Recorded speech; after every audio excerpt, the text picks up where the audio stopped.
Indeed. So you start. You've got... what do you even have on your phone? What is it called again? It's called Idle Miner.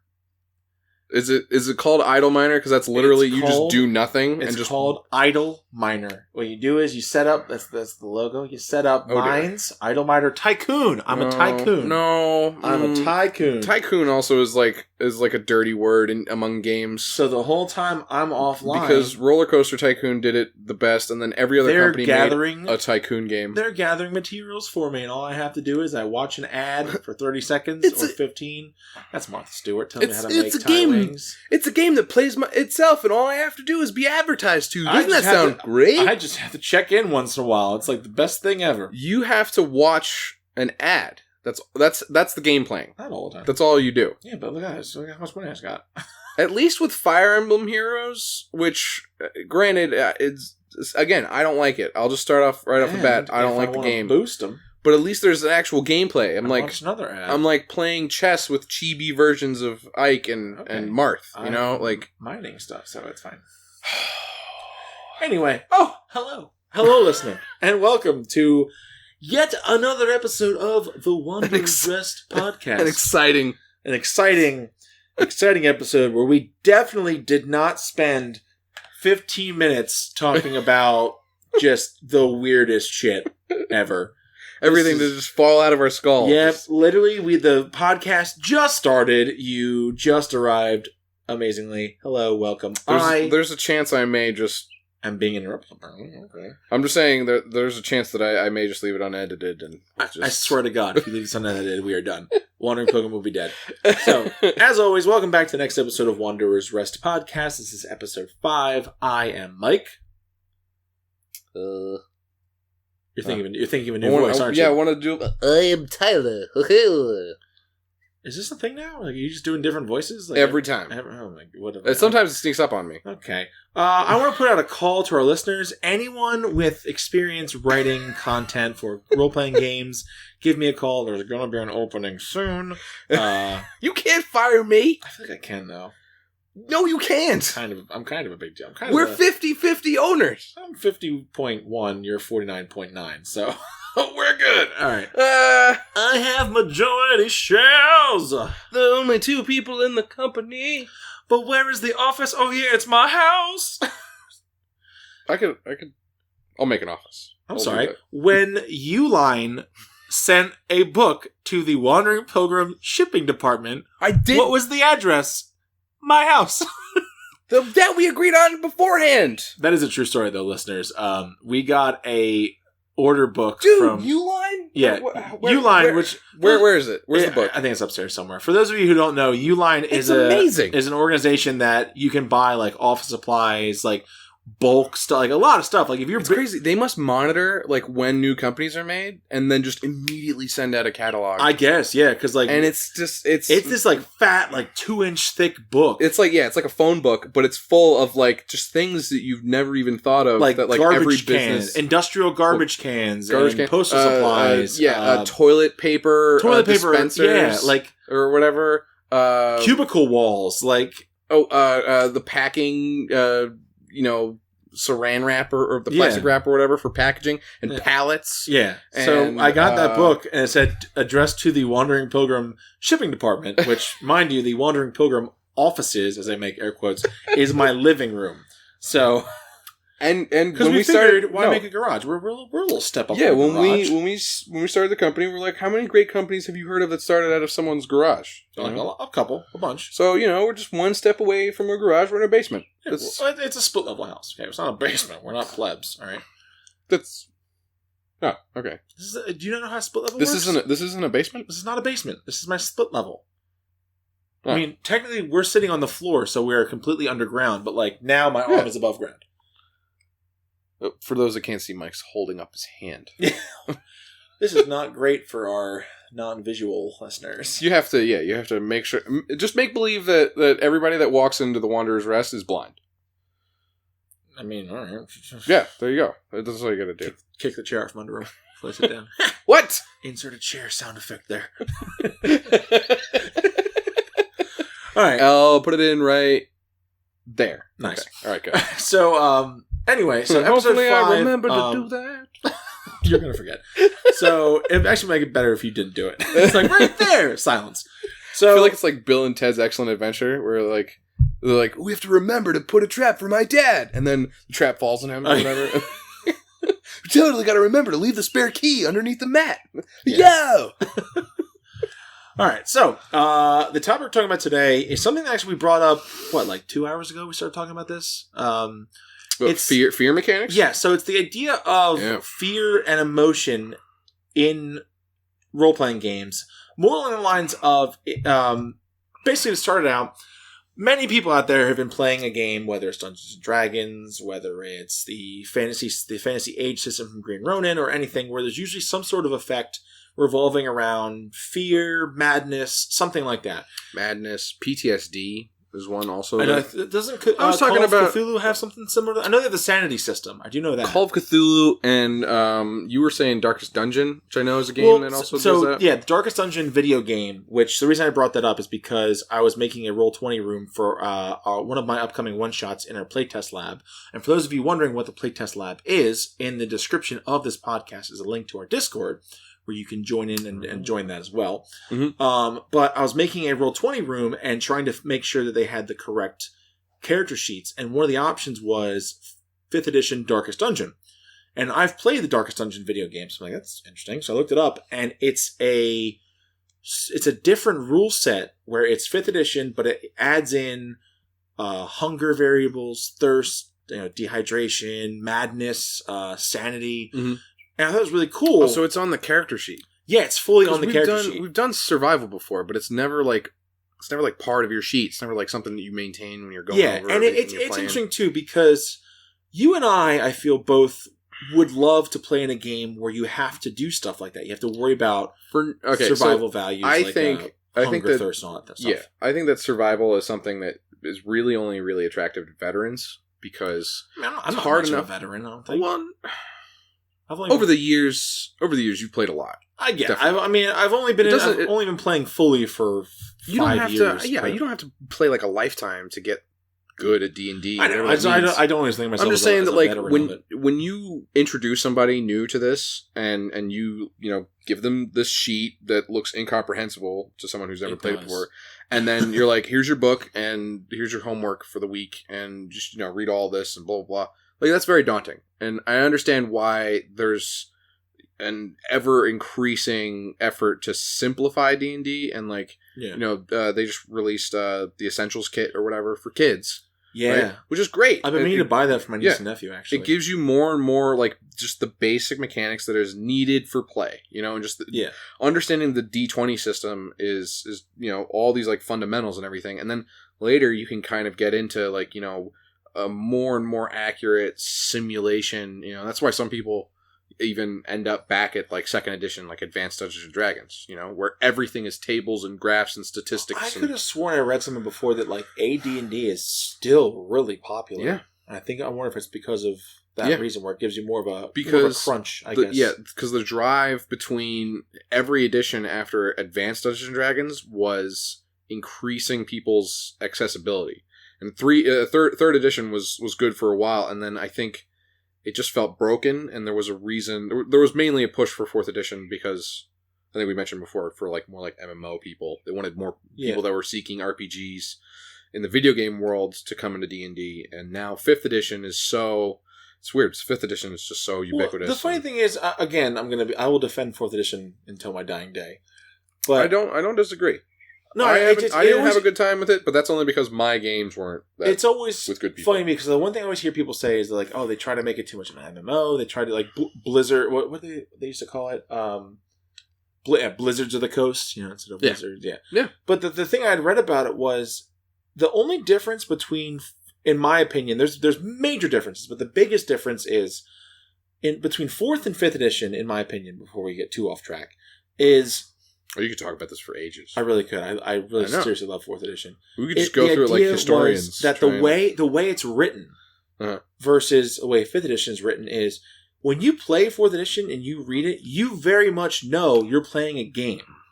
So like your movement speed is hot bar actions kind of thing. So the thing is like In 4th edition, you didn't have a 30 feet movement speed. You had 6 spaces. Yep. Now in 5th edition, you have 30 feet. That still means 6 spaces. It's the same thing. It's just the way it's written. So me having my start, as I've said multiple times on the podcast, I started as a tabletop gamer. That resonated for me because to me that makes sense. Like it's not. Well, there were also a lot of there were a lot of things they were trying to push on you too with 4th edition. There was like the whole idea of like your action deck and stuff, and they were like trying the to put at-will like, powers, the daily powers, right? So like that still exists. You wanted like your cards and your grids and all the figurines and everything. Like they were really trying to push it like this like microtransaction tabletop based game. I don't know. To me, 4th edition was okay. I'll get that. I will concede to that. I'm not saying it was bad. Yeah, I think 4th edition, in my opinion, flavor, is very heavily based toward tactical miniature stuff. And miniature wargaming. Miniature wargaming. I'm sorry, that's what I meant. Yeah. There you go. But the whole thing, which I think which is why I loved it so much, but the whole idea of people saying like, oh, you had your at-will powers, your daily powers, your encounter powers. We still have that in 5th edition, but now it's just, you can't use this until you've done a short rest or a long rest, or you can do it, your cantrips. They're the same exact thing.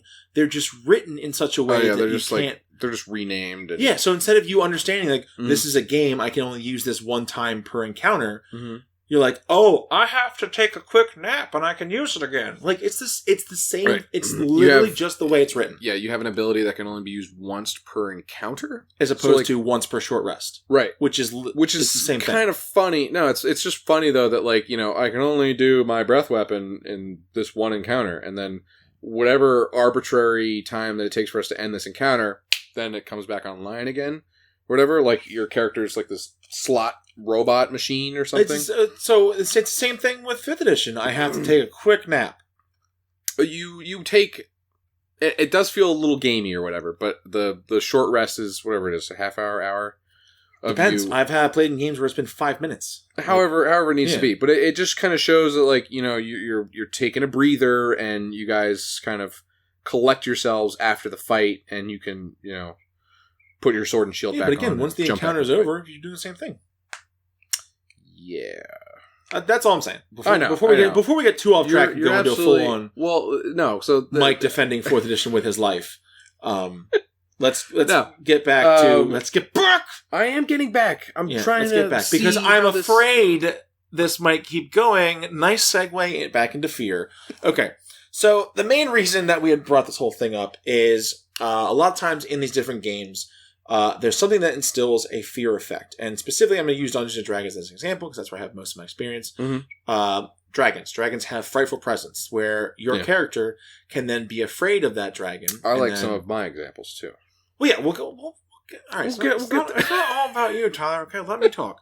So, yeah, there's a couple different examples. And the thing that Tyler and I have been talking about, which I thought was pretty interesting, is I'm sure for most of our listeners and for plenty of people out there, you've gotten to the point where you maybe fail a wisdom save and you get the frightened condition, and in your head you're like, but my character's not afraid of that. Or my character wouldn't be frightened by this. And it's weird because you find yourself having to roleplay fear when you yourself don't think your character would be afraid of something. And there's a problem. It's a problem in roleplay because people don't really...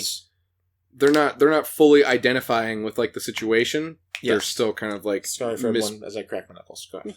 They're kind of like mismatched in the way that they're seeing the game versus they're not really like in the head of their character or whatever. And I agree because what I've noticed a lot recently is I feel like with 5th edition specifically, there has been such a pull towards the roleplay and the character acting as opposed to more people focusing on combat, which I'm not saying it's a problem at all. I'm just saying that if it seems the focus is going that way. So a lot of times people are very in the mindset of, well, what would my character think? What would my character do?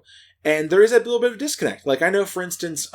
sometimes, though, instead of you leading your character, you need to let the mechanics kind of lead you. Yes, and the thing is, that's one of the few times where an emotion or a something driving your character is not forced upon you, but it's coming from an external source. Yeah. Where if a dragon gives you frightful presence, then you need to make up within you, like, why would he be so afraid? And, like, I don't care if your character is a ranger whose dragon's their favorite enemy. you're afraid. Are you still get afraid? Yeah. Yeah, and it's because I think the example that we had said before, I really wish I had written it down because I'm going to blank on it in a second.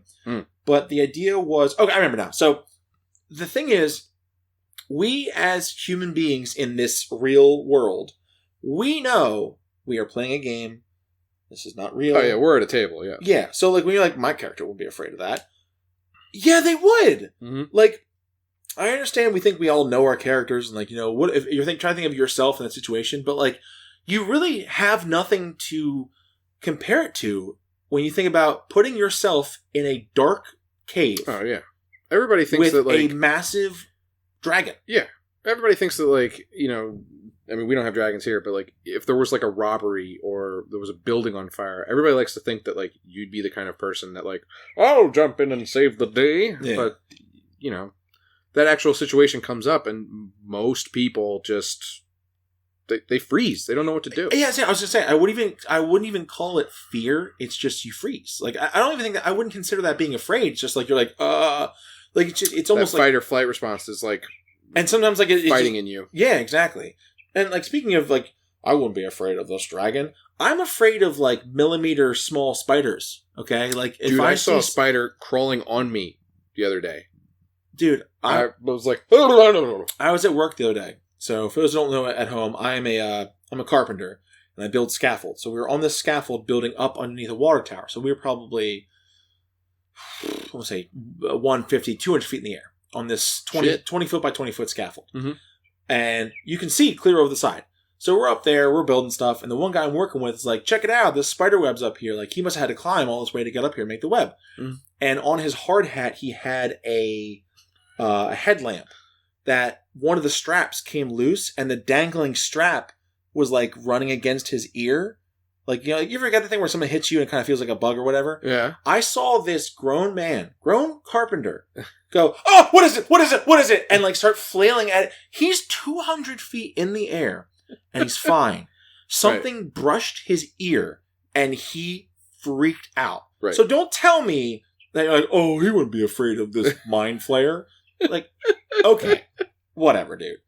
But that's my main thing. At least it is very hard to get into the mind because you're still playing a character that you have this whole backstory, and you sort of like make up like what their personality is and what their past is and what they've had to deal with. And sometimes I think also it's because people try and make their backstories a little too cool. You know? Yeah. They say that, like, you know, a dragon burned down my people, and I've been searching for revenge my whole life, and so they think that would somehow make them immune when they finally face off against the dragon, instead of just, like, you know, crawling up into a corner and crying for their mom. It is interesting because, like, every thing I've noticed, especially with a game like D&D or even Mutants and Masterminds, games like that, you want to be that heroic character. So anything that makes you trip, it really is like not like a power trip like I must have all the power, but like you want to like in our everyday lives, how often do we feel powerful and heroic?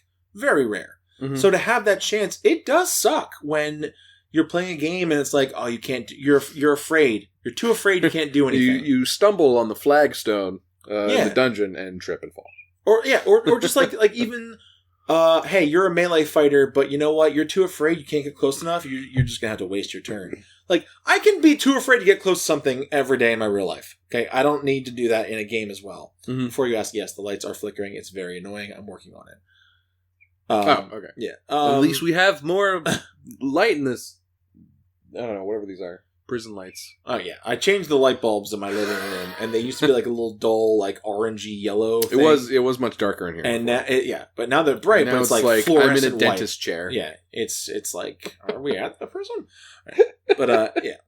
So, I always thought that's interesting. And the other thing we had mentioned as well was the idea of when you finally do save out of your fear condition or whatever you just right back up. Yeah, you just right back up. Which the thing is, I do agree. I think that in that instance, it's not like you're like, oh my god, I'm fine now. I'm good. Okay.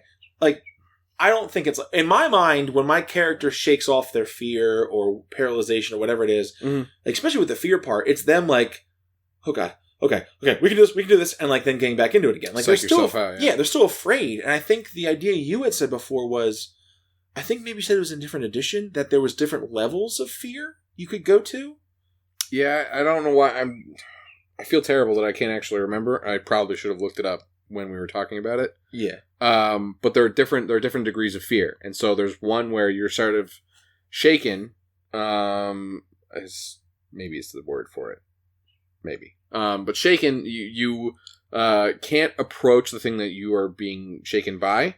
Yeah. But you can still kind of fight, and then so that's what fear is, right now. And then and then there's actual fear or being terrified, where now you have to run away. Yeah, like just run away from the fight. And I can see why some people don't like dealing with it. It is kind of a drag when you're like in the middle of a fight, and a lot of people have impatience in an encounter, to begin with. But that you have to run away, you're like, ugh. It's not. You're not really feeling the fear, the tension of like needing to run away. You're mostly just angry that this fight needs to go on for another round now because I need to run away and I don't want to run away. And it's interesting too, like when you get stuck with that feeling, but because again, no one wants to play their character like they're afraid. Which it's funny though, because that game I talked about the game, my Saturday game, where I played Violetta at first, and then I switched over to my other character, Rain.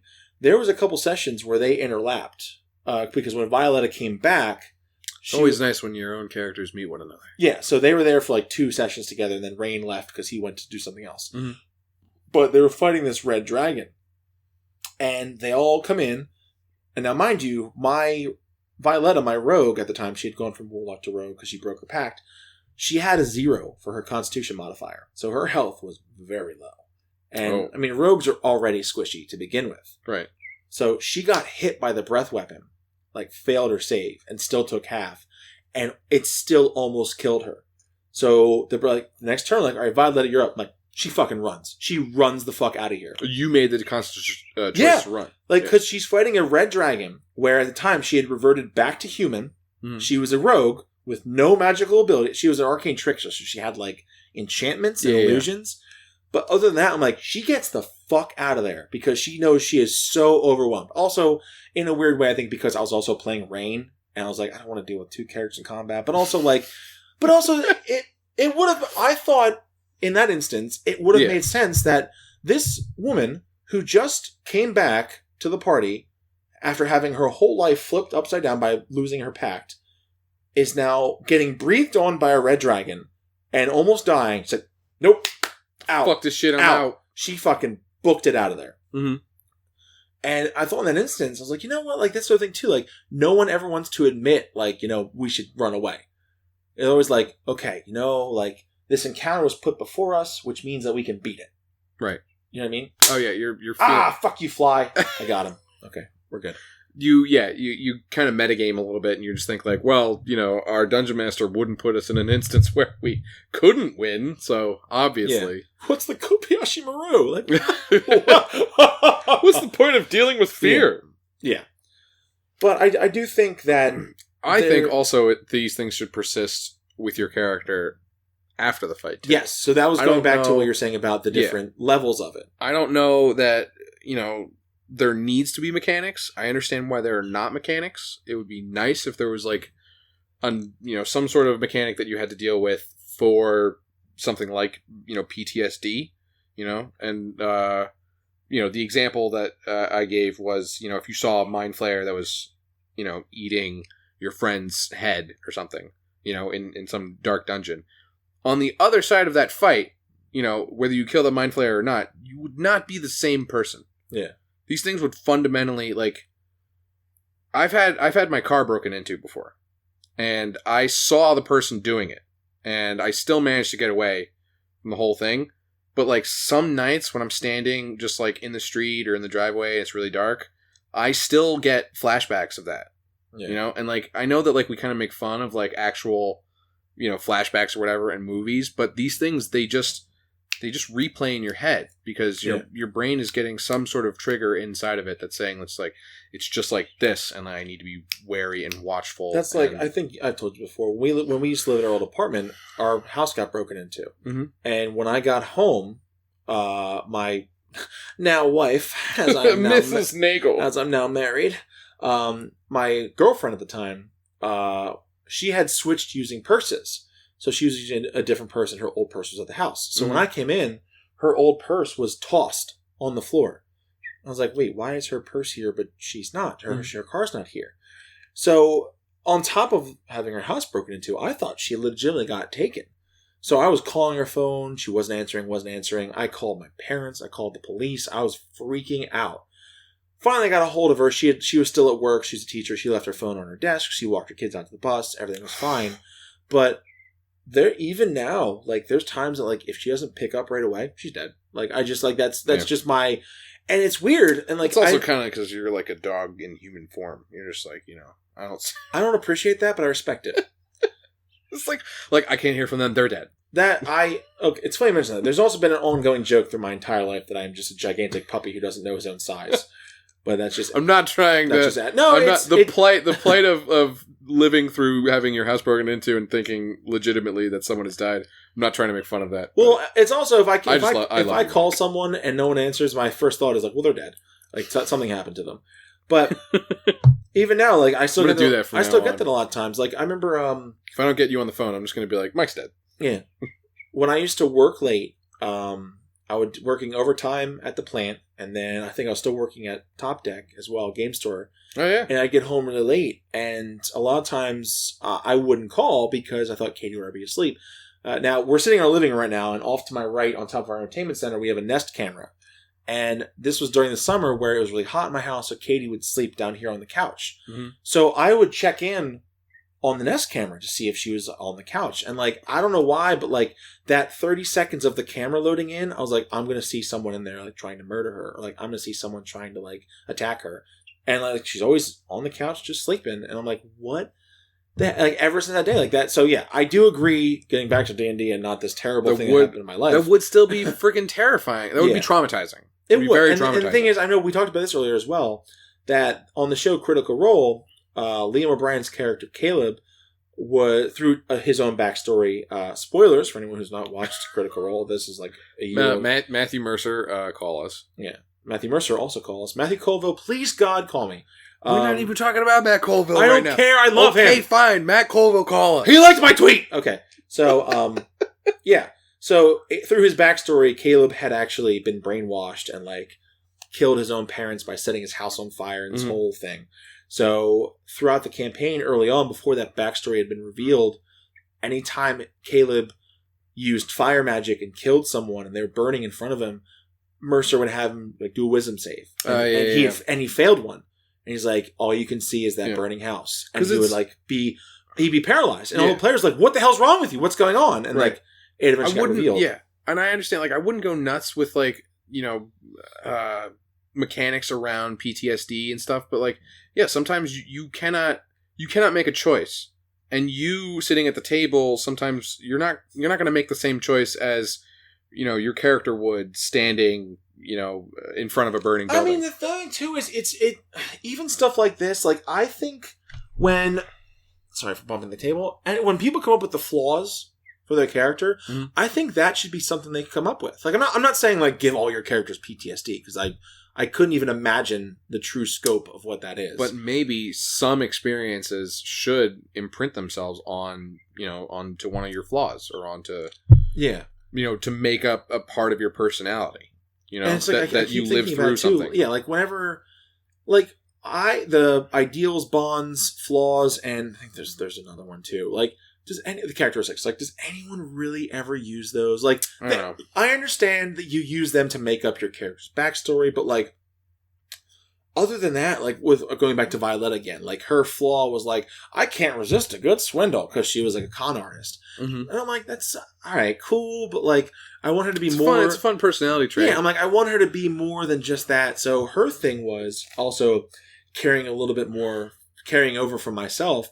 I've always loved being around kids. I like kids. I like hanging out with my niece and my nephew. Like I have a very strong connection to the kids in my life, and that carried over to her too, where she has she doesn't give a fuck about anything. She's chaotic neutral. She very very plainly she tries to get what she wants at all times, and she doesn't lie about it. But kids are her weak spots. She's nice to kids and small animals. She's incredibly nice to kids. Mm-hmm. Like, in our current game, we're wrapping up the campaign, and this undead Dracolich is getting ready to try to wipe out humanity. So we're, like, rallying everyone in the city, and she met this little girl. And throughout the weeks, a couple of days we were preparing, she visited that girl every day, who was like the daughter of one of the guards. And she visited that little girl every day, and she just talked to her. And she's like, everything's going to be okay. If we don't come back, you take your dad and you run. Like, she does whatever she can to... That's her thing. And, like, the other thing was, I don't know if our DM did this on purpose or not, but we were going through the final dungeon, which we're still in it right now. And we're making our way through the dungeon to get to the final fight, and we come up to this cage with this little kid in it. Mm. So, of course, Violetta breaks the lock open, gives the kid a hug, and it's like, okay, you know what? Like, there's enemies outside, stay low, we'll come back for you, we'll come get you. And starts walking away. And another character was like, we're in this dungeon. Like, can I sense this kid? And the kid was undead. The kid was a trap. So, as Violetta's walking away, the other character threw a firebolt and burned away the undead kid. Now, Violetta didn't see that, so she starts freaking the fuck out. She's like, how can you do this, blah, blah, blah. And the other person's like, very logical wizard, is like, it wasn't a real kid. Like, they're trying to get to you. And it was cool. Like, yeah, and so now, if we haven't run into any other kids again, but like, if that happened, now she's gonna be like, is this real? Is it not real? So like, it kind of comes to that whole thing of like, fear, it's part of the trauma, this like sanity a little bit, where it's like, you don't really know what to do. When I was one of the first times, or one of the earlier times I was playing Reliot, I had originally started Reliot as like, I want to be a lich, I want to be a great necromancer. So like at level 1, Reliot was, let's fucking dig up some corpses. Like, what's everyone doing tonight? Why do I have this shovel? I don't know. Are we about to talk about how liches can be good guys again? Well, so yeah, I've had a long history with the lich, and I feel like Reliot kind of had this like, about to go down like a darker path kind of feeling, and then it was actually for 4th edition. So this is some of the things that have defined Reliot and me as a player came from 4th edition. So I'm there with you, all right? But I was playing him the exact same way. I was like, I'll be, I'm interested in the arcane arts. And it was sort of like a feeling of like, nothing is off limits, like necromancy is still it's still an art form, and it's still a legitimate magical practice and everything. And no knowledge is forbidden. And so he saw some graves at the castle that we were at. It's one of like the Adventurers Leagues, like before Adventure League was a thing or whatever. I forget the name of the campaign. We show up to the keep, and we find the graves that are there, and Reliot fucking disturbed the grave that was there. I was like, oh, fuck it, I'll just dig it up. I don't care. And the main antagonist of the story was the like ghost lord that had been there, and so like the grave was like his wife and everything, and I immediately felt like a shitbag. Because you're just like kind of like fucking around and like having fun and like, whatever, it's dead things. It's just dead matter. I don't care. But I took like this personal responsibility for like disturbing. That was that man's wife, and he still hasn't been able to reunite with them. And so I could tell that like, since we were playing it at a game store, we couldn't like fully role play out story that I think I wanted to, which was like to try and reconcile this guy with his wife and sort of like help his soul find peace. Like he still had to be the antagonist for the campaign, which was kind of shitty. But I took that with me everywhere that I went after that. I still, it wasn't like anything was off limits. You okay? I saw that was a wicked burp. I apologize. I hope no one got the microphone. I still felt like things didn't have limits, and that no knowledge was forbidden. But that fundamentally affected him, and I still feel weird about taking necromancy as a spell and using necromancy, and I always kind of stay away from it just because it's like it got #too real for that for that moment. Okay, Lindsay. We were watching a Lindsay Ells video earlier, and she was talking about #too real. But yeah, it's terrible. You realize like what you can do. I definitely do. I just wish, in terms of like the fear stuff, I wish that some of it did carry over, like you said. Sometimes you're a slave to your emotions. Yeah. Sometimes you don't have control. Now, granted, there's going to be parties out there, for those of you at home who may have a murder hobo party, where, it's just like, come and go, no consequences, whatever. It might be a little bit more difficult, but what I would say... sometimes I would say on a murder hobo game, that sometimes I feel like it's on the Dungeon Master. That, like, consequences should come. Definitely. No, I agree. There would be a bunch of murder hobos. Let's, I realize also, as well, re-listening to old podcasts, we've been telling a lot of stories and not really giving much advice. We do give some advice here and there, but... Well, the parable is in the story. I know. You learn things. What I will say, though, for those of you out there who are struggling with a murder hobo party, I think the best advice I can give, is the best advice I've heard at least, is obviously give consequences. So, bounty hunters. Send bounty hunters after them. Absolutely. Marshals and... Yeah. Send... Next town they go in, they're arrested on site. And they're just not allowed near cities. Absolutely. Until they clean up their fucking act. Or maybe the old man that they like beat the crap out of and stole his clothes off is like a powerful sorcerer. And, now he'll like give them some crazy curse or something so that every time they drink a beer, there's an eyeball in it. Or something. I don't know. Or... that dude that they murdered to get his stuff on the brink of death, he made a deal with a literal devil, and now he's back as a warlock. Sweet. And now you've been marked as a sacrifice. Another Berserk reference, which you would get if you saw Berserk. Well, I didn't. Okay? Guts! No! Guts! All right. Somehow... Someone needs to convince you to watch Berserk. I don't know if I've seen Guts. It can't be... No. I said Berserk. Okay? I know. Someone, not me. We'll watch it together. That might be a good thing to bond over, is Berserk. Yeah, we'll watch the kids call me aggro crack. It's great. No. Anyway. But yeah, we're coming up on... It is almost 55 minutes here. Or, well... I don't know if we're going to... We're going to cut all the other... We're cutting all that stuff out. So, gold, minus it by about 20. Minus gold. You're taking away the gold. You're throwing it away. I am. It's terrible. It's not gold. It's crap. It's fool's gold. All right. So, anyway, going back to what Tyler was saying about the mechanics of the different levels of fear. The one thing I was thinking about as well is I know, when you fight a Medusa, there's different levels of petrification. There's some where, you're slowing down. Now, granted, if you fail... by a large enough degree, you're straight up stoned. Yeah, they give you the ability to resist. It's not save or die. You can kind of resist it a little bit. I kind of miss that sometimes. I mean, there's absolutely places for it, but I do really wish. This is another conversation actually, but in your Degenesis book or whatever, I'd like the portion on combat opens up with things can change very rapidly, and a fight can be over in 1 or 2 hits. Which is a different... that links into one of our previous conversations. But I like that about combat. I like that, things can just go horribly wrong. And, in, a single moment, an awesome fighter could be stopped by some lucky kid with a pitchfork or something. You know what I mean? Yeah. And... like a David versus Goliath thing. Yeah. And I like that idea behind combat. I like sometimes that, things aren't as... just a trading of dice and hit points or whatever, and they really feel like a tense moment of what could happen. That also speaks a lot to the way 5th edition is built in general with the whole action economy, where you might be a party of 5 dudes or women or facing down 1 dragon.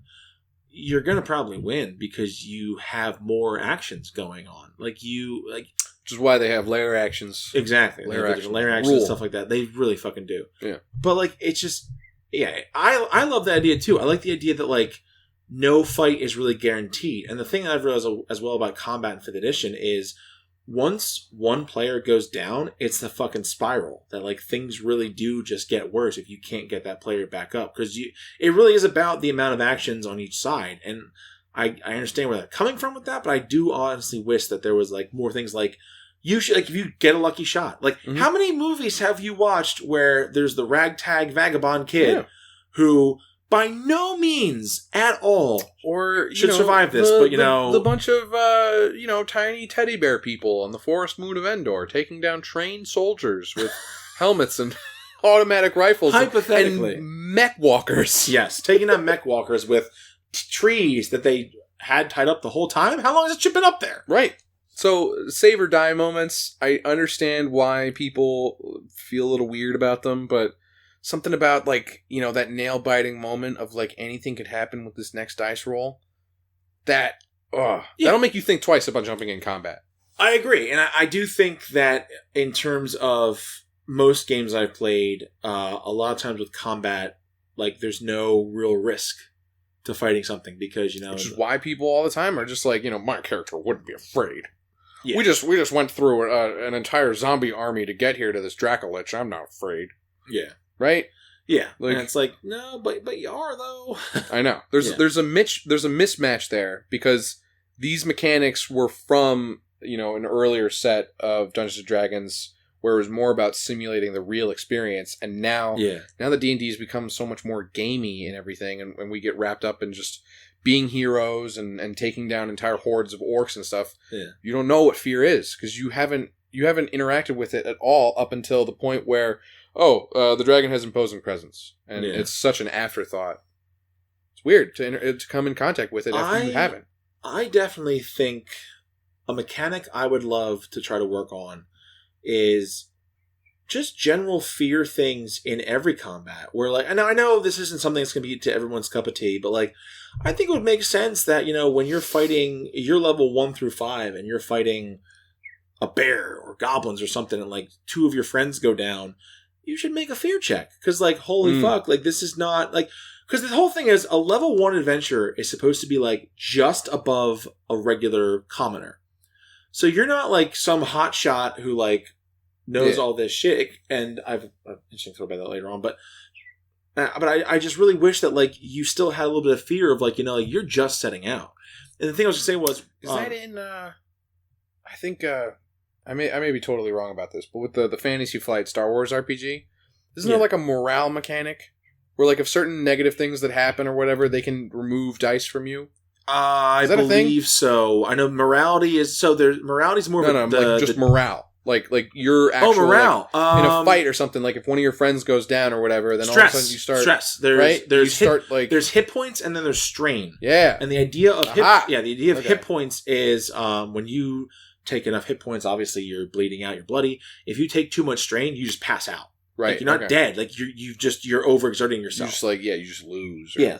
But and going back to the idea of, like, I feel like when people play their first level characters, like, they make these super elaborate stories, and that's great, but, like, then again, you're still level 1. Level 1, yeah. Because I remember that Star Wars role-playing forum I talk about a lot. We had once made a separate subshoot forum that was about our own superhero universe. I was just trying to think of, like, however many first level characters that I've met, and, like, how many people have just been like, yeah, and then my village was burned. And I was like, man, how many villages are getting burned? No, too many burnt villages. That's the thing too, because I feel like going with the theme of, like, you have to have realistic fears and backstory. We had this separate forum on the same website where we called it the World of Heroes, where it was like our superhero stories. Like, you know, all the old superheroes have been wiped out by the alien invasion, so new ones are rising. And we even made, like, a Wikipedia page where you could, like, have all your info. So if you want to look up, see who's who, you could do that. And what I noticed is people are writing these heroes like they graduated from college, they went into the CIA, they were a spy for a while, now they're a superhero. By the way, they're 25. It's like, what? Okay. I know. Okay, 25 years old and they've done all this shit? Listen, be realistic. Sorry, wait a minute. Actually, I know exactly what you're saying. I'm there with you. That's ludicrous, and I hate Mary Sue characters, but I do also, it gives me a tinge of nostalgia because I do like the Indiana Jones, like, competent man, and he just, like, can do anything, and, has, like, a doctorate in 12 different fields. But what's his fear? I know. What's his fear? Indiana Jones? Snakes. Snakes. Yeah, I know. That goes back to exactly what we were talking about. No, you have Indiana Jones, who literally is good at almost everything he does, except when there's snakes around. He becomes a little bitch when snakes are around. It's kind of funny. But he does actually, they set it up, and then they pay it off. They do. Because he Lindsay. comes out of the... What? We were talking about the video with Lindsay. I've been to film school too, you know. I know. I'm just saying, we just watched it earlier. But yeah, they have... So, they did give you the pay... No, they did say it, yeah. So, through the regular movies, he's always like, snakes. Why did it have to be snakes? He's afraid of them. And then they have the... And then in The Last Crusade, he falls into the pit of snakes, and it's like, and he freaks out. It's like, I get it. Wait, where are there snakes in Last Crusade? When they do the flashback when he's a little kid. Oh yeah. When they're on, he's on top of. Yeah, they give him the snake. He's like, so like it makes sense because as a kid seriously, this is perfect. Indiana Jones, you've saved me again. Harrison Ford, I love you. Call me. So because the whole thing is Steven Spielberg, call me. Yeah, Steven Spielberg, call him. Harrison Ford, call me. So the whole idea is that throughout the first two movies, they had this well-established thing. He's afraid of snakes. So in the third movie, in the very beginning with the flashback, he's running along the circus train. I remember. And he falls into a fucking pit of snakes. Are they saying that was where... I always wondered if that's how he becomes afraid of snakes? Yeah, that's what I thought. That's it. Trauma. Yes, exactly. Right. They show the thing that happens to him, that as an adult, he is literally afraid of snakes. And in Raiders of the Lost Ark, they get thrown into the temple, and they throw him down in the tomb, and he's got the snakes around there. Yeah. And of course, Marion, climbing up, it's like climbing up on her shoulders. I don't know, that part always, it's a very emotional part because they're being sealed away, but at the same time, it's fucking hilarious. I love Temple of Doom when they're in that trap and the spikes are coming down from the ceiling and it's about to squish them or whatever, and the bugs, yeah. And I love she can't deal with the bugs that are in the thing on the switch or whatever. And I just love that one shot of Harrison Ford. Oh, he's looking. He's like, "We are going to die." I know it's a tense moment, but all is lost after that. After that moment, I'm inconsolable. The funny thing is, that's actually more realistic to me. I'm like, I can't do it. We are going to die. Yeah, there should be more fear. There should be more moments like that. Not even just the big imposing dragon or whatever, but just like bugs. Just bugs everywhere. And just, fear. Just... Now, again, I also know there are many listeners, many people out there who have severe triggers from these different things. So that should obviously be played with care, again, in your session zeros. Yes, absolutely. But I think if it's something you've cleared with your players, again, I think we talk about this in every podcast, clear everything with your players. And if it is something that you all agree upon, I think that's a cool thing to use. You can have a player who is afraid of spiders, okay? So you're in the forest and there's giant spiders. Maybe they have to make a wisdom save their first turn. Oh my god, there's a... And if they fail, they miss their first turn, but then they can keep going. Don't even worry about doing multiple saves. You make it simple. Because I know there's nights where the dice are against you and you may fail. What are you listening for? Oh, okay. That's just a motorcycle. I thought it was thunder outside. No. Never mind. So, I definitely there's a magic card, actually, that says... here we go. I'm sorry. Elmet had slaughtered vampires, slain werewolves, and destroyed hordes of zombies. Sadly, he never got over his fear of spiders. and the card art is literally them with this building-sized tarantula. It's amazing. But I think the idea of something as simple what is with these lights today? Jesus. The thing that's simple with that is, let's say, for instance, you tell your DM, you know what, my character, he's afraid of spiders. And they fight giant spiders or even regular spiders. Mm-hmm. That first turn, they make a wisdom save. If they succeed, they're fine. If they fail, they miss their first turn, and that's it. Mm. The second turn, everything goes. They've rallied themselves. They're fine. Because I do understand. I still think that they should save to get out of. I understand that, but again, I've been there. Those nights where the dice are just not with you, and you don't want to not be able to do anything for an entire combat. I think, in my opinion, one round is enough to get the message through. You're afraid, you rally, you're okay. All right, to play, not so much to play devil's advocate, but in my mind, sometimes that could take an encounter that could just be another encounter in a long list of encounters into a character defining moment where they spend the entire combat in fetal position, but it sort of changes who they are and how they approach things, and every encounter after that is dominated by that one play session that you guys had. You know what I mean? Yeah. Like me there back at the time that I accidentally tried to grave rob someone's wife. Okay. Yeah, because I think I have two different stories of a situation like that. The one of them was very early on in Zordera. We were in the Underdark, and we were fighting with those Gricks, the beak, brain, tentacle things. Yeah. So my character, Jarek, was wrapped up in one of those Gricks and couldn't escape. and everyone else was like getting murdered. Like, they were having a hard time. And I was so frustrated. You watched Reliant fall over a fucking cliff. Dorgan did, who had just met him and didn't even know, and his response was just, Yeah. So, Jarek is tangled up by this tentacle monster thing, and, like, in my head, I'm like, this sucks. Like, I wanna help. I can't do anything. I was annoyed by it. But, eventually, Jarek got free and just killed everything, because he was the barbarian of the group, and I think the druid and the cleric were the two that were free and weren't really... a druid, cleric, and a bard. I think it not was... really martially prowessed. It was another time that Thea, the druid, brought out her, like, flame sword and missed again. Yeah, her and that damn flame sword, she never got well with that. But, I will consent, another instance of that, I was playing Violetta, and Violetta had been hit by a command spell. Mm-hmm. And it may have been a stronger one than command. It wasn't Gaius. I know that, but it was something where like... Oh, Gias. Oh, sorry, yeah. It wasn't that. But it wasn't command. It was something where like she couldn't get any closer. She was stuck there. But then her... one of her party mates cast command on her to like get back in the fight. And something happened where the DM was like, your brain's being ripped apart because you have two commands at the same time telling you to do conflicting things. Cool. And I was like, she falls over and starts hysterically crying and screaming. And like, of course, like we were streaming at the time, the chat's like, what's her problem? I'm like, do you guys not realize, like, imagine for a second that you have two competing powers over what your mind. Yeah. Like, I couldn't even begin to comprehend that. So ever since then, she's never trusted that party member. She resents them, actually. Oh. Because of them fucking with her mind. Right. Like, even after the fight, she punched her in the face and was like, don't ever do that to me again. And if you do, I'll kill you myself. You, like, went full Magneto. You were like, stay out of my head. Yeah.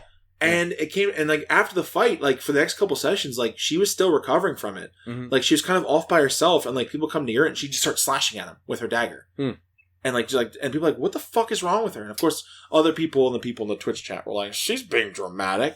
And I didn't say anything. I'm like, if you motherfuckers can't understand why she's like this, I'm not going to tell you. Like, I feel like I'm doing a pretty good job of showing you what's happening to her. There's a disconnect between what people see. And then of course, the other player who plays her, I guess, boyfriend, I don't know, they're a thing.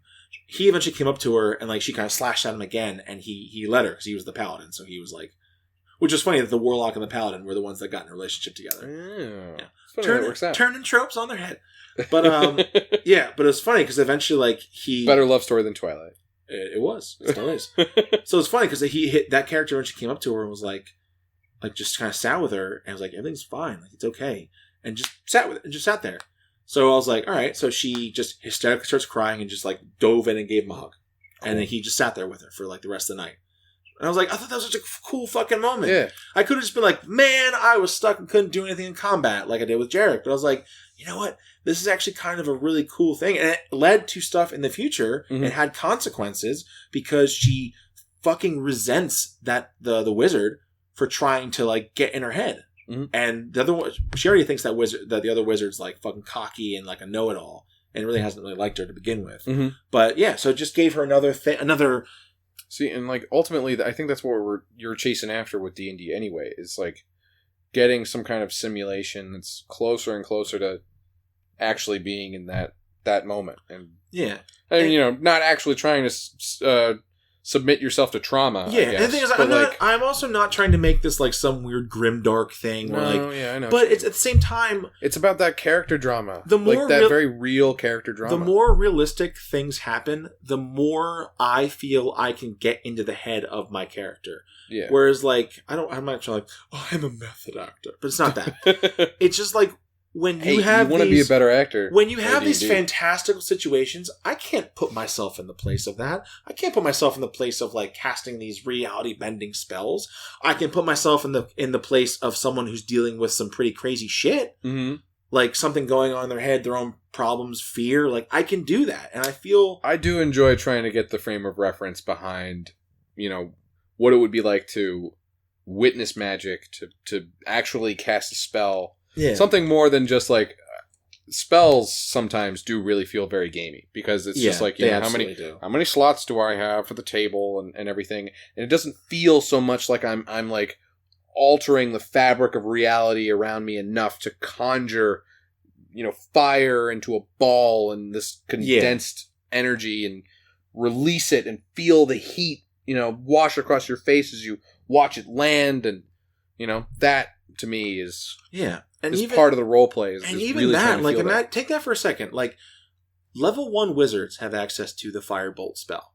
Mm. Imagine for a second that you are able to channel arcane energy to you can create fire and have it burn someone alive. You can't tell me that... Ain't nothing but a thing. But, like, in a weird way, you can't tell me that wouldn't, like, affect you somehow. I'm not saying, like, every fight you're like, oh god, what am I doing? But, like, it's just... You have to kind of... Firebolt, you're like, I'm sorry! I mean, that also would be a hilarious character. Like, every spell, like, I'm so sorry! You just make, like, the Luigi of... my boy!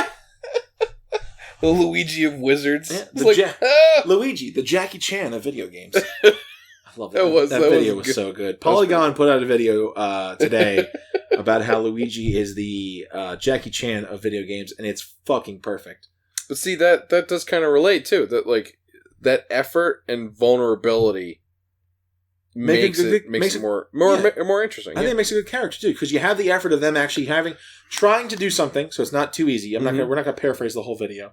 But the idea was there was effort and vulnerability, where effort it means they're doing these things, but it looks hard, because it is. They're not trying to make it look like they can just do it whatever. Like, they're not like a as you said before, like a Mary Sue.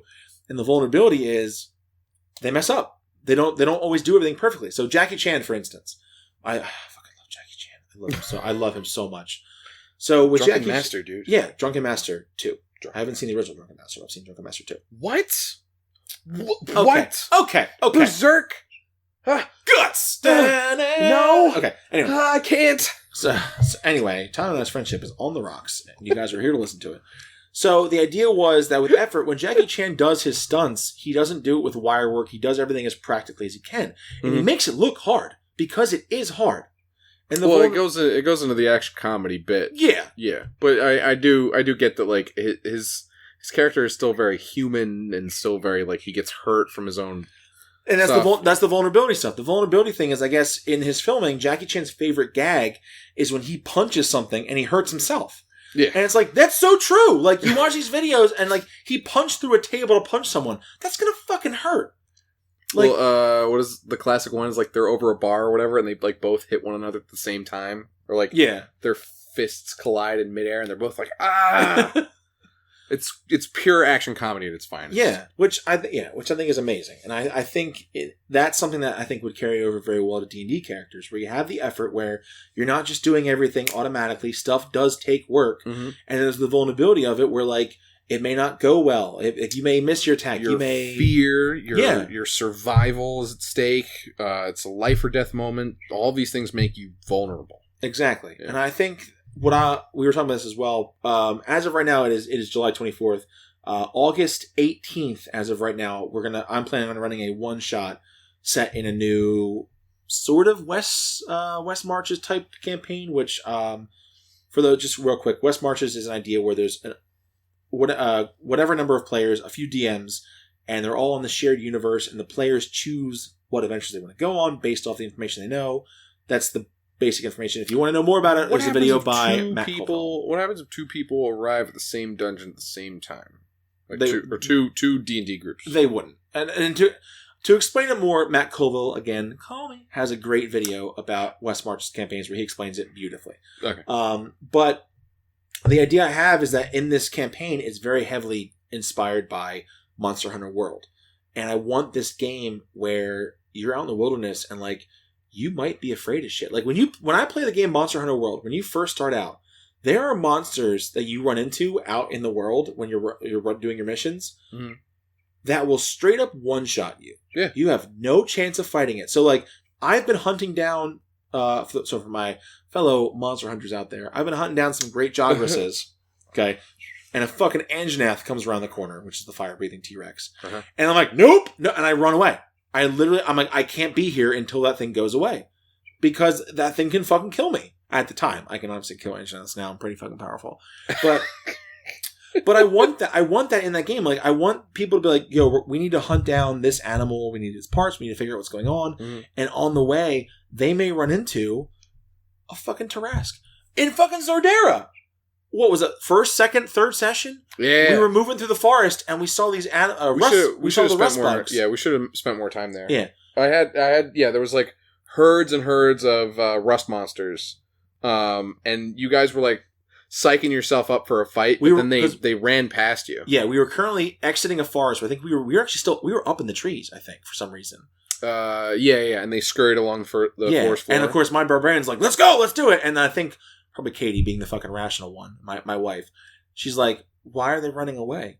They're not coming towards us. So we hid, and a fucking Tarrasque just lumbered through the forest and kept going. Yeah. And I was like, out of game. Because my idea for that was, I guess it was like kind of like a Monster Hunter thing, was I wanted that to be this like wild territory, and also it was mostly Godzilla was kind of like the whole idea. So you're admitting Godzilla's a Tarrasque? No. Totally different. I wanted to do Monster Island. Do you know what Monster Island is? Yeah, Godzilla. That's right. No, just giant kaiju and stuff were just like on this island. You heard it here, folks. Wandering Rest Pilgrim. What? Wanderer's Rest Podcast. Wandering Rest Pilgrim. Episode 5. Tyler admits Godzilla is a Tarrasque. Continue. If anything, a Tarrasque is sort of like a baby underneath of Godzilla that's like kind of at his toes. Toe level. Okay. At anyway, most. But yeah, so I thought that was a really cool touch in that campaign, because at the time I didn't know what a Tarrasque was, and I know for sure Jared didn't fucking know what a Tarrasque was. It's so not with the actual fluff behind the Tarrasque. The Tarrasque is supposed to be like there's only one in existence. Yeah, an apocalyptic destroyer or something that only awakens to destroy the world or whatever. But like there, I did want these like giant monsters, and the Tarrasque to be like the king of the monsters there in that forest sort of thing. No. And yeah, the whole continent was just like this untamed giant monster haven. Yeah. And I like that idea. It was cool. And I want to use that. Yeah, running into something that like you can't fight that. Yeah, and I want to use that for that one shot and for that whole eventual West Marches type campaign, where you might be out doing something, you might be out hunting for something, but you run into something crazy that if you don't run away, you're just going to die. Are you going to use actual dinosaurs? Please use Fuck yeah. Like just Tyrannosaurus Rex. Yeah, no. So this absolutely. This campaign will be set on the island of Varn, which is an island within my campaign world that originally started out as a Chult analog, but I've since warped it a little bit. So now, is it where you have a Monster Hunter Black Panther character? Yes, I do. Yes, Smoking Moon is from Varn. Cool. So now I've reworked it. Now the new Varn is basically there is an entire continent that is just untamed wilderness. It is essentially, if you've played Monster Hunter World, that is Varn. It is a continent with different ecosystems, and there is one outpost. Just unabashedly saying where your inspirations come from. I will. I absolutely will, because I think every time I play Monster Hunter World and I look at the way everything's designed, I'm like, this would make an amazing D&D campaign. I'm going to do it. I really want to get back to that, like, survival, like primal, and that's what I'm going for with this as well. Make your weapons out of flintstones and wood, and just and it's you versus some crocodile you see in the swamp. So that's the idea with this whole campaign, that you have this one tiny outpost that is the only bit of civilization on this entire continent. And over time, as the players get more resources, clear out different areas of the forest, that outpost will eventually expand. There may be different outposts set up. Those outposts may fall. So I had an idea that, like, eventually you may try to set up an outpost deeper in the wilderness, but if you don't check up on it, you come back days, weeks later, and everyone's dead, and a fucking T-Rex has rampaged around through it. Sweet. So, like, you realize, like, shit, if we want to make this place our home again, we have to clear out these T-Rexes. That Brontosaurus from Jurassic World gets its revenge. Yeah, and that's what I want, at least with this campaign. I want something where it's all about survival. It's you against the wilderness. You don't have backup. When you go back to this outpost and you want to buy potions, they may only have 2 or 3 potions, and you have to either make your own, or, as I was saying before we started the podcast, you may have to order them from another continent. And it's going to take them days or weeks to get here if the ship even makes it there. Because it could get capsized, get hit by pirates, whatever. But that is something I also wanted, and going back to our topic of fear and different emotions, I wanted to have that campaign have something where you could be afraid. Like, you're going out into... We as humans in the year 2019, we don't truly understand the idea of untamed wilderness. Like, we have forests, we have stuff like that, but like the true untamed wilderness, like no civilization for thousands of miles. Many of us don't know what that means. And if you were in that, it's fucking terrifying. Like, it's already scary enough just going camping and like somewhere where you can like, seriously, like if you go camping, like you could be afraid because you're out in what you think is the wilderness. So do you want to introduce PTSD mechanics into Playtest Lab? I don't know about calling them PTSD mechanics because it seems a little...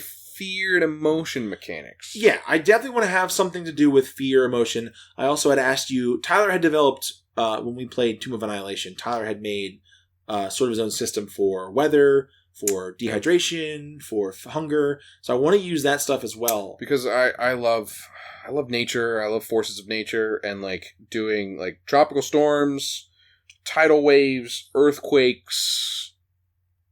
I love mechanics for that. That's like yeah. And this thing too, like I keep thinking back to all the D&D games I've played. How many games has the weather ever changed? Yeah, heavy rain should scare you. Like if you're camping out in a storm, nothing could be scarier than just being like, okay, I'm out in the wilderness. I am miles away from a road, let alone civilization, and it is thundering and lightning out. Yeah, and I'll never forget. Not have cover. You're not going to hear anyone who's sneaking up on you. Yeah, like, and I feel like besides like occasional set pieces, like you never really see weather change at all. And I really think that I would love to either develop or find some sort of system for weather. And I know a lot of people don't even think... You got my checklist down. Yeah, I do have yours. I like yours a lot. Now you can roll for it every day and just be faithful to the dice or whatever. And no matter what's going on, like if it's raining that day, it's raining that day. And it's just like, I keep thinking too, like, I know for a fact that there's so many people out there that are like, why am I going to care about the weather? But I just feel like... Dude, depending on what you wear, also, I thought about doing this, but I we were playing a little fast and loose with encumbrance or whatever. Depending on what you're wearing, like if you're wearing like leather armor or something, that stuff soaks up water like a sponge. Yeah. And suddenly what you're wearing is like 30 pounds heavier because you're wet, you know? And like these things should matter to you, you know, if you get caught in the rain or you know, walking in heavy rain or hiking in heavy rain can exhaust you. Can exhaust the shit out of you. Make it difficult for you to navigate. I know, and I know I told the story before, but my favorite moment had to have been when we were running Tomb of Annihilation. We were trying to sneak into the Firefinger Tower. And we got there during the daytime, and we looked up, and there's the Terrafolk flying around, and it's like they will literally come down, snatch you up, and drop you and kill you. And we were like, how the fuck are we going to sneak up there without them seeing us? So I think me or someone was like, you know, why don't we wait till nighttime? And then we'll try to sneak in then. And a fucking tropical storm rolled in. We're like, this is perfect. This is perfect cover. None of them are flying in this. They're all inside. And then Chris Chris fell off the ladder and his died. Well, he got blown off and the rope ladder ripped. Yeah, so one of our friends... He's gone. One of our friends, we were probably like 200, 300 feet up in the air at that point. He was climbing a rope ladder to get to the top. A huge gust of wind came in and he failed to save and he flew off the ladder and dropped 300 feet to his death. It's a true save or die moment. Yeah, and then his second character came in and we got to the top and his second character got picked up by a Terrafolk and thrown off the edge and that one also died. So Chris was not having a good time with Tomb of Annihilation. Oh, I was. I know you I'm sorry. I don't get like any sort of like sadist glee out of killing one another, but like I just that life or death kind of shit or whatever, where like, you know, it really matters and you really got to think, you know, because people kind of play on autopilot sometimes, and it's nice to like scare and shock people into like, holy shit, I need to pay attention because anything can happen, and that's a good game right there. You still have not killed one of my characters. Even though I know for a fact you've tried. It's not about... I know for a fact you've tried. I'm not trying to kill your characters, okay? But It's not like a mark of pride or whatever. I don't. Again, we talked about this before. It's easy to kill characters. Yeah, it's so easy, and it's not something that you get. Here's a Tarrasque. It's not something that you get enjoyment out of it. And I think even when I started DMing, I think people were like, "Hey, you should, keep a list of like how many people have died or something." And I was like, "It's not like that. I'm not like a fighter pilot, like putting up how many kills he's gotten." On the side of his jet or something. DM ace. No, I'm not. Yeah, I'm not a DM ace or anything. It's a dramatic moment, okay, and it really makes you. And when you know that your character is under threat and it's a life or death moment, it changes how you play. I agree. Also, I'm adding this in for another podcast episode. We should talk about building tension. So I think that'd be a really good thing to talk about as well. Where like you agree, I agree with you. Where I think those situations where like. Something happens and everyone's like, wait, whoa, what just happened? And like everyone's really paying attention because something's going on. You perk up, man. Yeah. You're not doing anything else. You're just like, holy shit, someone died? Yeah. Yeah. Absolutely. I agree. All right. Well, I think that's a pretty good stopping point for, at least for the fear and emotion stuff. At least for now. Yeah, I think we covered everything, right? Yeah. I think we're pretty good. Fear and mechanics. I don't know that we really... I should think of, more legit mechanics around... fear, I guess. It's something to revisit, I think. I think so. So do stay tuned because we are probably going to be working on this in the future and we will, of course, keep you up to date on any of our progresses, which, by the way, you can follow us on Twitter at @WanPilGames, WANPIL Games. Our Instagram account by the same one, at @WanPilGames. Same at, as I say. Don't be afraid to add us. Yeah, add us, bro. We have a Discord server. We have a Patreon page, which is patreon.com/WanPilGames. Most of these, actually all of these links, as well as the link to our Discord, can all be found on our website, as well as a blog of different updates we have. We try to post most of our things to our Twitter account as well. But the website is Wandering Pilgrim Games, all one word, .squarespace.com. We are not sponsored by Squarespace, but if Squarespace wants to sponsor us, we will happily do it. That would be really interesting, actually. Yeah. So it's a pretty good website. I enjoy it. There's a lot of links on there to both the podcast episodes, to our current products. There's the current blog where we have all of our news stories. We have our store, which is run through Design by Humans. So we do have one t-shirt design available right now, which you can get in t-shirts, mugs, phone cases. I do have another one currently being worked on, so it should be ready soon. Ooh. Yeah, I had one commissioned for Against the Tide of the Pirate King. Oh, cool. And then, of course, I know with some of your art, we can always turn that into shirts, prints, mugs, and all that stuff as well, if that's something people would be interested in. I would love to put my Galaxy Rise picture on everything. Okay, so we will very soon have a Zordera shirt, mug, and phone case coming out as well.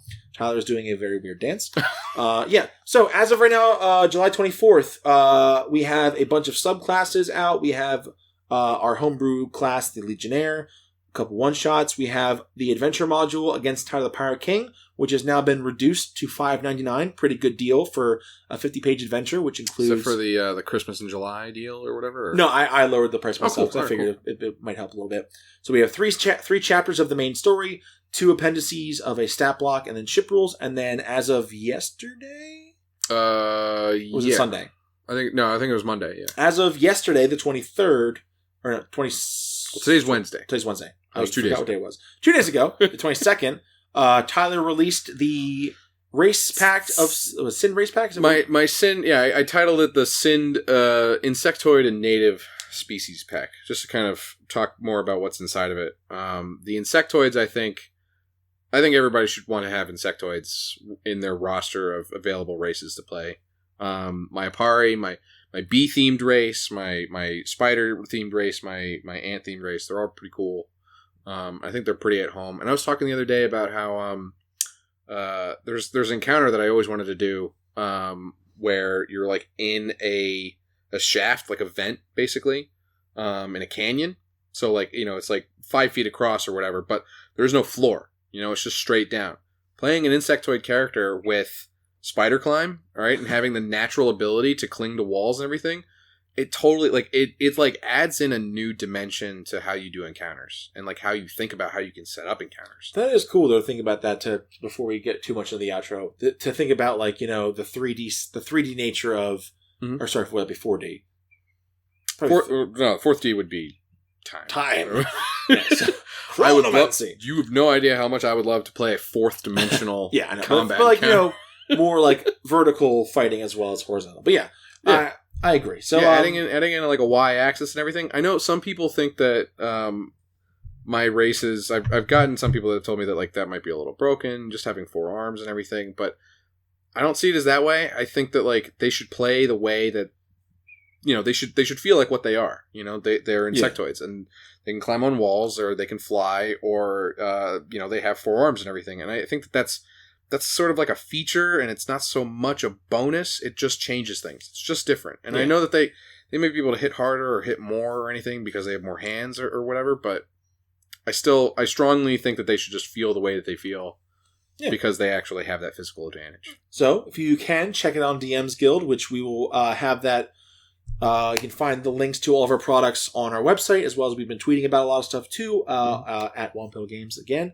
I think that's pretty much everything. The other announcement next episode that we're going to have will be post New Jersey GamerCon, so I'd like to talk about that. That'd be cool. Yes. Again, so it's a little... I'm not sure if this episode will be out in time, given that it's coming up this weekend. I'll probably be able to put it up on our Patreon at least by then. Okay. Yeah. So for our patrons who are listening to this, this coming weekend, the 26th, 27th? Yes, the 26th through the 28th. 26th through the 28th. Friday, Saturday, in Cherry Hill, New Jersey, at the lovely Crown Plaza Hotel. Crown Plaza Hotel is NJ GamerCon, where I know Tyler will be there all 3 days. I absolutely love it. I know it's kind of a small thing, or whatever. It's a small affair, but it has so much charm to it, and there's a lot of great people that were there. There were Smash Brothers tournaments. Like I was saying earlier, they got the dude that was the sprite for Scorpion. Yeah. The original Scorpion was there last time, so it's just it's so cool, and I just love being there. I love like old arcade cabinets and everything. So Tyler will be there all 3 days. I will try to be there probably Friday and Sunday if I can. Oh, and I'll be DMing my. You'll be DMing on Sunday, right? Yeah. Yes. Yeah. So I've had this one shot in mind for a long time that I wanted to play, and should be good. Should be a good time. Yeah. So then we will be off for a while because I will be on my honeymoon, and then woo, marriage. Where are you guys? Do you mind where are you guys going? We are going to Lisbon in Portugal, and then Venice, Italy. Wow. Okay. Yeah. Cool. Pretty cool. Pretty excited. So we will be away for a while, but then we will be back with another one of our episodes very soon. I think other than that, the only other announcement we mentioned before is that August 16th, so after I'm already back, I think the next weekend, we'll have the one-shot, The Wild Unknown, which will be my one-shot based on my Monster Hunter World-esque setting. Good. Yeah. It'll be fun. So I think that's pretty much it. I mean, other than that, we have a couple ongoing products that are currently in development. I know Tyler and I are currently working on one-shots for a anthology coming out later on this fall. Yeah. I'm still working on for the family resource pack where you're going to have subclasses, mechanics for running crime families, which I don't have a release date on that yet. I'm still in production, basically. I think we're still working on it. And of course, Steel Horizons, still in development. It's still going good. In development. I am working on it. I promise you. It's just with the wedding and everything, it's been very busy. So it's kind of taken a bit to the back burner, but I'm still working on it. I'm still giving out updates. Hotly anticipated. I enjoy. I want to be a part of it more. Yeah, coming this fall in 2004. Mark your calendars. All right. What's the next? This should probably be a personal conversation, but what's your next step for Steel Horizon stuff? See you guys soon! Okay. Yeah, we'll talk about that later on. But yes, that's everything for so far. Once again, guys, thank you so much for coming to hang out. Once again, as always, I have been Mike. And I'm Tyler. And as always, keep wandering. Hey, Mike, you know what's great? Is having a mobile game you actually are a part of and you play. Okay, even better than that is the fact that I can pick up my phone right now and my dudes have been doing work for me while I'm doing work. You know what's nice? Playing like fifth dimensional chess with my Fire Emblem Heroes. Now we're in the 5th dimension, time and space. Okay. Yeah, exactly. And we've just been copyright strike because of that music. Way to go. Way to go. Can't stand you.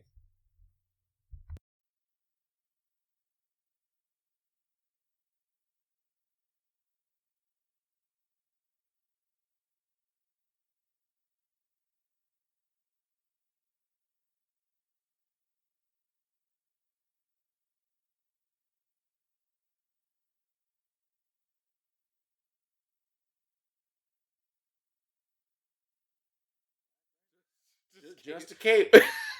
Dangling in the wind. Yeah, I'm imagining like Superman with like just a cape. It's not. Wow, look at you. I won't kink shame you. Like, Superman. You put it in my mind. You just put only wear the cape. a nude person in just a cape. I call him Nude Man. Nude superhero. Fucking patent pending. I am Nude Man. God, I'll put the money back. Oh, dude, I want Robin to be called out to an emergency or something, and he meets Batman on a building top, and he's like Batman's just like, "Did you get my clothes?" And Robin's like, "Yeah, why?" And he's like, "Joker stole all my clothes. I'm naked under this cape." And Robin's like, "What? Why?" It's like, "Did you bring the clothes?" That's actually. How did he get clothes? I don't want to talk about it. And then it's just never brought up ever again. And just Joker running down the street like Bugs Bunny in a dress with holding his clothes like. The Batmobile lost its wheel. Jesus Christ. All right. Anyway. Okay, all right. Something to the podcast. Mm-hmm. All right, so everything we've said so far is garbage. Just get rid of it. It's gold. Just toss it out. It's gold. Just toss it out. We should be comedians. We shouldn't. Maybe not. We should. Maybe. I don't know. We should be comedians. No, we shouldn't. I don't think so. Might as well like stand in front of a firing squad. Yeah, it's like we're white. We're funny, right? We just. Anyway. Okay. So I have on our topics here. Oh, you know what? One of the things that I added actually was Oh, wait, we have to redo the intro. We're not using any of that as our intro. We're not. It's too long. I'm still recording. I know you are. I know. I'm not gonna have them sit through 10 minutes of us just fucking arguing about telling our listeners to get the fuck out. I can just tell them if they want to. I'll just give a time stamp and they can skip ahead to that certain point. Or do you know what we just podcasts? Okay, here we go. Do you know what podcasts are used for? Sometimes it's just nice to like have somebody in the room. You know, you feel less alone. You know, you just like you have a conversation on in the background. Those are always nice. I like those. But I don't think they want to hear about us and our stupid Batman having only a cape and being naked. That's amazing. I'm not throwing that away.